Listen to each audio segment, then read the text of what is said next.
I think I've attended 4 Publishers for Development conferences at this point, and it's really a highlight for me. I have quite a bit of focus in my work at Elsevier in research capacity building, so each time I meet new people, I see colleagues that I've had really fantastic brainstorms with, and I just come back really charged to do more. So, and thank you for the opportunity to share some of the work we do at the Elsevier Foundation. Well, let me just get started. I just want to mention I flew in this morning from New York, so I'm a little discombobulated. Forgive me if there are too many non sequiturs, but like I said, I'm really happy to be here. So the Elsevier Foundation is a corporate charity, and by that I mean it's funded by Elsevier. It has about $1 million a year. It has 4 and now 5 programs. I'll tell you about the 5th at the very end, and the one I'm going to tell you about, really focus on, is our libraries in developing countries. But I also want you to kind of have a quick overview that we have a program to advance women in science, you could also call it creating more family-friendly academia, ensuring that you don't lose all those talented women in the academic pipeline, leveling the playing field. Yes, there are many. That's the New Scholars program.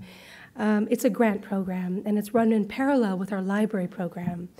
And both the Women in Science, or New Scholars, and the library program have about a budget of $300,000 a year each for new grants, ongoing grants. We also have a partnership grant, which is to develop nurse leaders, because we hear often that the problem isn't so much when you talk about a nursing shortage, it's not so much the lack of students, it's the lack of faculty. So this is to boost that, largely US still at the moment. And then we have an internal matching gift, which is really trying to support all the donations that people make within our company. So now I want to move on to innovative libraries. I've got a few facts up here. I just want to give you a sense of scope. I called this presentation Seed Grants because obviously it's not Bill and Melinda Gates. It's very targeted, niche, proof of concept grants. That's how I like to think of them. So the grants tend to be, really, they can be very small, and they can $5,000 to $50,000 a year for up to 3 years. But it often is just that kind of startup money to help embed a concept, to show that something really works, that it's very necessary. And a lot of our projects go on to get major funding or get adopted by their institution. Right now, we usually have a call for proposals for a 1-page proposal in the spring. It's a relatively short period. I hope, and this is often a major sort of promotional ground, that to pull in proposals from colleagues who come to Publishers for Development. But so next spring we'll have that again, and then we take out the top 40, for each of the new scholars and libraries, and we invite them to create full proposals. And so then they get a bit more time, about 2.5 months, something like that. And just to give you an idea of our priorities, they really are. There's a very strong focus on the role of the librarian as an ambassador, as an advocate, as a kind of change agent, and within their research and health ecosystems, we're always looking for the tie between access, information, and then, for instance, health outcomes, but it could also be in other sectors. And I must say that this program has only been going since 2007, so we're very much in a learning phase. And each time we fund a project and we find out how it's going, then we can target our call for proposals that much more tightly. So it's really, I see it as a whole exchange, and because it's not a huge program, we can do that. We can sit down and learn and get more specific. So. We also just focus on infrastructure, how to improve that. Sometimes it's just been, projects with ILSs, making sure there's an open source system in place, and then that library in that country, in Bangladesh, for instance, can train up other university libraries in that country. So we're always looking for multiplier effects. Yeah, so, let me just, what I'd like to do is share with you some of the projects that we have funded to give you an idea of the range. Maybe it's also good to mention that one of my hats for Elsevier is working on the Communications for Research for Life, which is a large access program. I think quite effective, as are many others, looking to provide low cost and free access. And what I'm able to do through the foundation is to fund training and training infrastructure, so through grants, because I think what we've learned through meetings such as these, through Research for Life, through debate, is that access isn't so much the issue anymore, although that's debatable.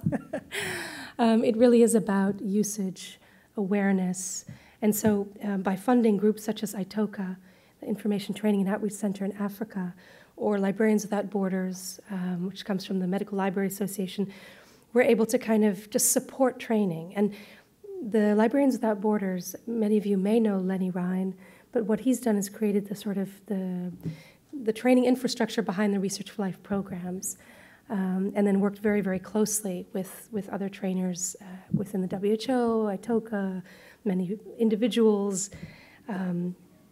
So I've just listed a couple of the grants that kind of fall into this supporting usage of free, low-cost, open access, open source resources. And I'd like to hone in on one project that we're very proud of and very interested to see how it will develop. And I think this is a good example of kind of a seed money. So this is SAiba. This is the Collaboration for Evidence-Based Healthcare in Africa. This project is a collaboration of, let me think, there are quite a few European partners. One of them is the Royal Tropical Institute. There are partners in 8 African countries. There are German universities. This is basically a growing collaboration consortium. And they were able to take $130,000 over 3 years. So like I said, it's not a huge amount, but it's money that you can really play with to train up, in the first instance, librarians, and then to go out and train doctors and nurses and everyone who needs these resources. But this is beyond, way beyond information literacy. This goes into clinical reviews. Some of you are very much in this field. It gets pretty technical. Well, I won't go into it, but it's impressive, and it's very much about how to support evidence-based healthcare. So, and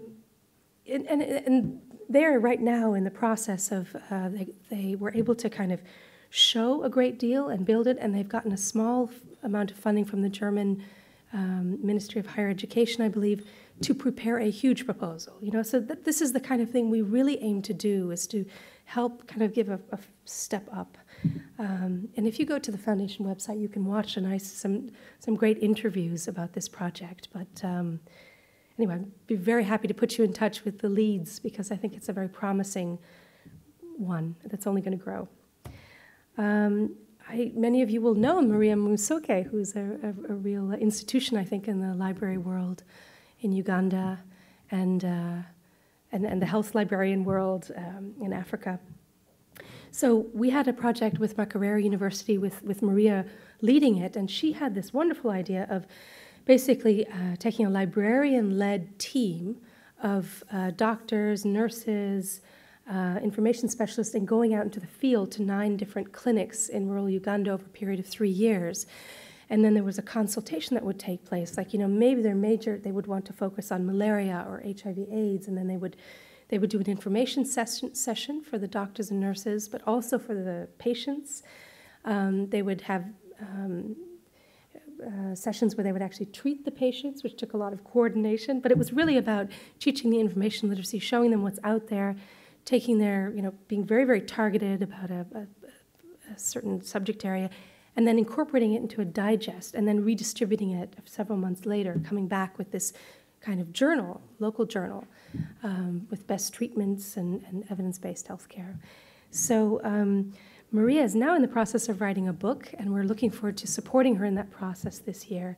But this is, again, I think an example of just a really original idea that might be harder to fund in larger projects. You know, we're fleet of foot, and you know, we can make quick decisions, and that helps a lot because there isn't a lot of bureaucracy. So, and I want to actually end with a very exciting new project with that we're collaborating with Aspen and VSO and Costec.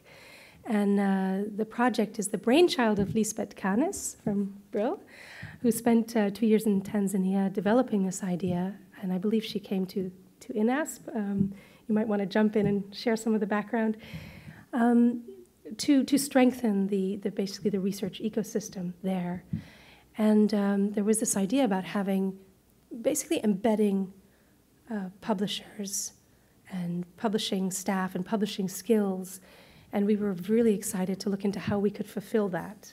And so we're quite far along now with finalizing. It's still, I think, quite small scale. We've got 4 volunteers will go this year, 4 volunteers next year. But the nice thing about something like this is that it's both externally facing and internally, so that we can really involve our own colleagues in what we're doing actually in the field through the Foundation's library program.